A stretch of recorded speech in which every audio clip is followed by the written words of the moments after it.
ছোট লোক, তুই আমার প্যান্ট ছিঁড়লি কেন? এখন তোমার প্যান্ট কিনে দিবি। তুই তোর প্যান্ট কখন ছিলাম? তুই আমার প্যান্ট ছিঁড়ছিস, তুই আমার প্যান্টের দাম দিবি। তুই আমার প্যান্টের দাম জানিস? প্যান্টের দাম কত? প্যান্টের দাম 10,000 টাকা। এখন 10,000 টাকা দে, কি প্যান্টটা 10,000 টাকা? নয়তো আমি লোকজন ডাক দিয়া এখন তোকে মার খাওয়াবো। ভাই আপনার কি হয়েছে?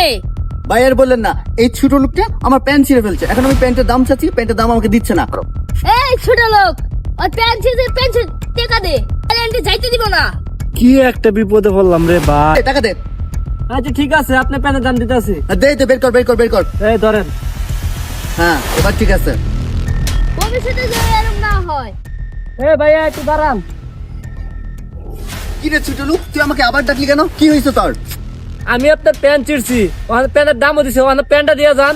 এই ছোট লোক, তুই কি বললি? তুই আমার প্যান্ট চাচ্ছিস মানে? আমার প্যান্ট আমি তোকে দিতে যাবো কেন? হ্যাঁ ভাই, আপনি প্যান্ট চিরছি, প্যান্টের দামও দিছি। ওখানে দাম যখন দিছি তাহলে প্যান্টটা তো আমার, এখন প্যান্টটা দিয়ে যান। কি কথা তো ঠিক। এখন প্যান্ট দিয়ে যান।